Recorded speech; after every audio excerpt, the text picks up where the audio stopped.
satisfait, soit satisfait sans doute. Oui.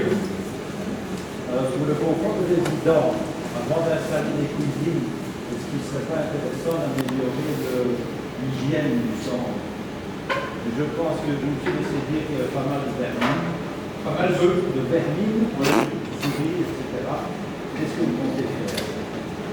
C'est un problème qui répond à tous les sens.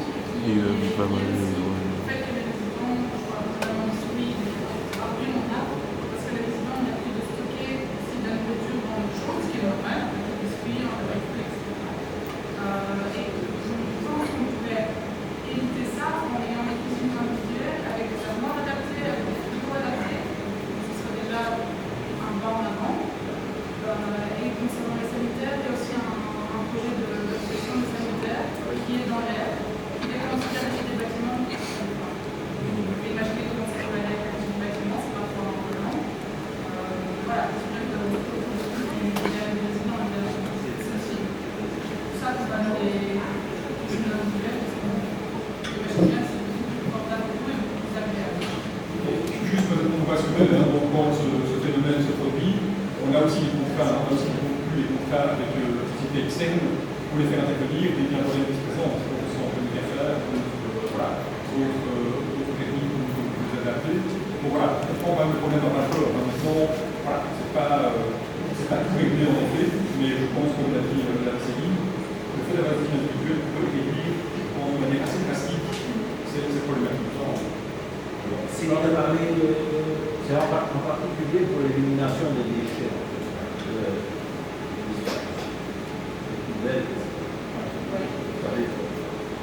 Céline a parlé de la des bâtiments, peut-être un éclaircissement sur ce niveau-là. Nous ne sommes pas propriétaires, et les gens propriétaires des bâtiments ici. C'est la régie des bâtiments, donc il y a des réunions régulières pour des projets d'adoption.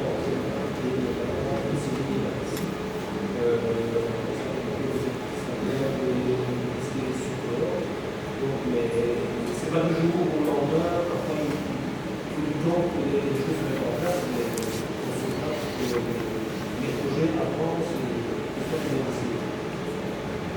On parlait de la gestion des déchets, il y a un projet général à Brésil, il y a un conseil central qui veut essayer d'encourager nous aussi nos déchets à la maison, ce qui n'est pas le cas ici parce qu'on a des enlèvements, tout est mis dans un conteneur, donc c'est pas la peine qu'on initie maintenant les résidents à trier les cartons, les poubelles, etc., les bouteilles, si c'est ce qui voit que le camion passe et on met tout, mais c'est un projet aussi de fédération.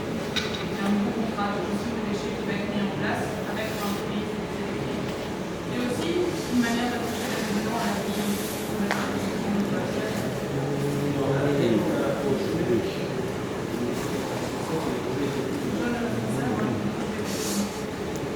Il y a un projet de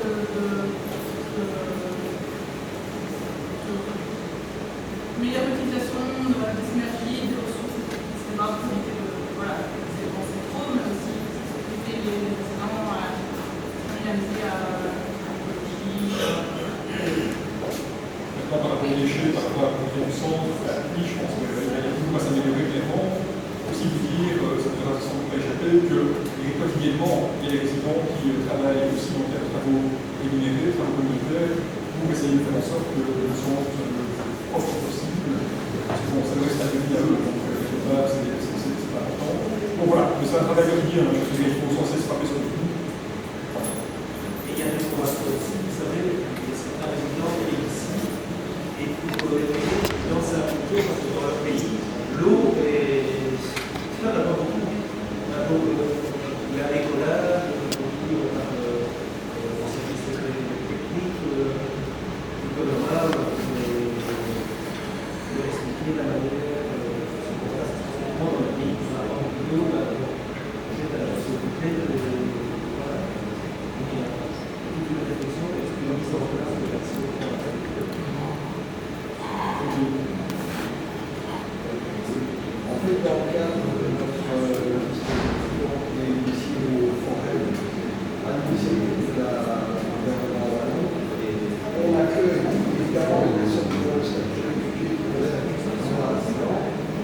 finalement, on est positionné dans les sciences. C'est-à-dire qu'on n'est pas sur le modèle, et ça sera assez important, assez nouveau, sur base homogène, il faut la démarche de gouvernance.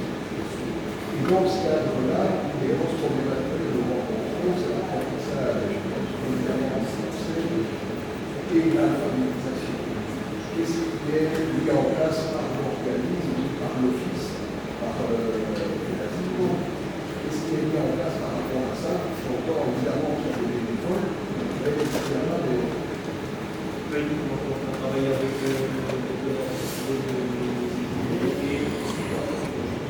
il y a des cours qui sont donnés pour d'ailleurs, si Charlotte est là. Tu sais peut-être un peu expliquer, Charlotte, donc, que nous délivrons en partenariat avec vous des cours de français en fonction du degré de connaissance en français des différents degrés. Tout à fait. Donc, l'école industrielle du Jumet travaille en partenariat avec le centre. Et donc, on donne des cours alphabétisation. Et à la fin de la formation, les élèves reçoivent une attestation. Donc, voilà, ce qui peut être utile pour les élèves d'apprendre le français, c'est que vous pourrez accéder à d'autres formations par la suite. Je pense que tu as raison, c'est que l'enjeu vraiment important pour nous aussi, c'est la façon. Donc, les familles, c'est qui travaillent avec le dispositif par l'intégration. Évidemment, c'est un enjeu important pour les étudiants aussi de bon sens. Avec, si je me trompe, donc le fait que les cours de français qui pourraient être suivis par les résidents à l'heure actuelle pourraient être validés, qui pourraient faire valoir déjà les cours qui sont suivis par le 1er juin. Oui, c'est un guillemot, c'est ça l'idée. Voilà, mais donc c'est bien que l'enjeu est là, c'est vraiment l'après-centre, entre guillemets, que ce soit en termes de recherche de logement, en termes d'appréciation de formation, un emploi, etc. C'est avec la moment là qu'on va mettre un peu plus de soi. Mais bon, c'est pas tout évident non plus, c'est pas évident, mais je pense que c'est pas tout un jugement de valeur. Parfois, on n'est pas non plus à maîtriser leur énergie, voire, je dirais, à l'énergie de dénage. Quand on a une espèce d'épée de Damoclès qui nous prend au-dessus de la tête, en disant que c'est pas de quoi demain sera fait, je peux avoir une décision négative et peut arrêter, avoir un bon m'investir dans un projet. Donc voilà, je pense qu'il y a parfois des complications qui font que c'est pas possible pour tout le monde de s'investir pleinement dans l'apprentissage des forces de référence de la privatisation, dans la recherche d'information. Ces contraintes-là, il faut les prendre aussi et peut-être aller par le plus bien.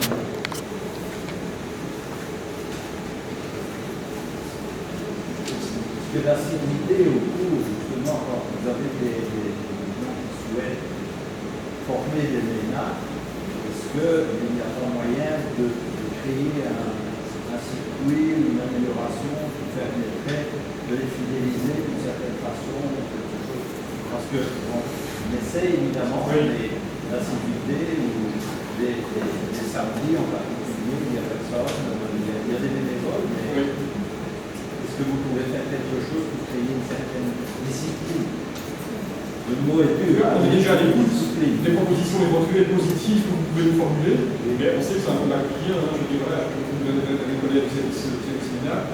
Je pense que chacun est vraiment bien conscient. C'est quelque chose d'un relativement important de pouvoir être assis au bout. Parce que je pense que l'intégration passe en effet par l'apprentissage de la langue.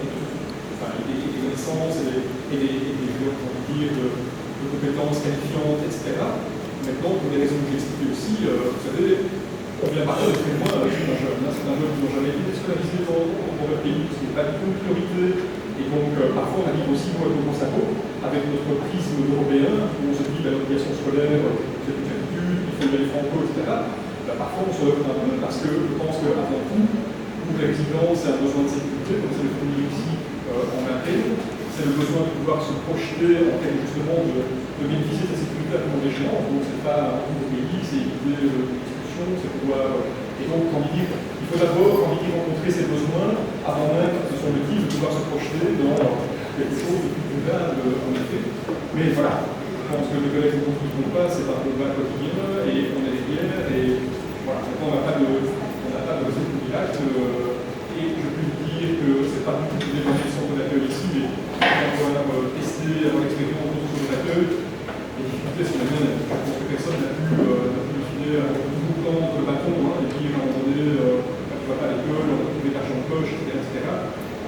Ok, bon, est-ce que ça a un effet? Pas vraiment. Donc voilà, mais on est vraiment preneur de réflexion plus large et d'idées constructives qui pourraient être amenées. On est parfaitement ouvert par rapport à ça, sachant que c'est vraiment un problème qui est quasiment insoluble, mais qui ne peut pas nous arrêter. Je pense qu'on doit vraiment accélérer. De quelle manière, c'est pas compliqué.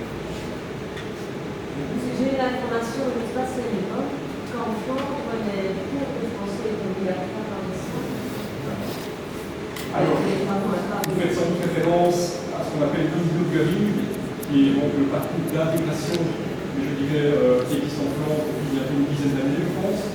Donc, à ma connaissance, les cours de néerlandais qui sont proposés dans les centres d'accueil fédéraux, dépendant du précis, ne sont pas obligatoires. Donc, il y a le parcours d'intégration qui, in fine, lorsque la personne a le statut de réfugié ou à la protection subsidiaire, il doit s'inscrire dans ce parcours qui est obligatoire et qui est, je pense, assez conséquent et assez costaud. Donc, c'est, je pense qu'ici, en région wallonne, c'est 120 heures sur le type d'apprentissage du français. Je crois que c'est facilement le double au niveau du néerlandais. Donc, je pense qu'il y a encore une disparité relativement importante pour le moment. Mais à ma connaissance, les cours de néerlandais ne sont pas obligatoires au sein des structures néerlandophones. Parce qu'une fois qu'on dit le centre, c'est quand même un élément important. En effet. Mais vous prêchez les convaincus. Oui, mais les familles qui sont ici depuis 2 ans, les enfants parlent français, mais les parents, moi je trouve ça rapidement. Et à la place, au lendemain, ils vont se trouver littéralement. À la place, on a une famille qui est arrivée depuis France et les parents parlent déjà pas très bien. Oui, oui. Je crois qu'il faut la matière de pas. Voilà, je pense qu'il faut essayer de faire confiance aux personnes. À quel point c'est important de trouver, par exemple, si elles veulent stationner un navire, sur le territoire, il faut que la démarche vienne d'elles-mêmes. Pour appliquer des moyens de coercition que l'on dispose pour la taille. Je crois qu'à mon avis, c'est voué à l'échec. Je pense qu'il doit vraiment y avoir une démarche personnelle et à l'équipe qui doit se faire au niveau de ces personnes pour voilà, que c'est une forcée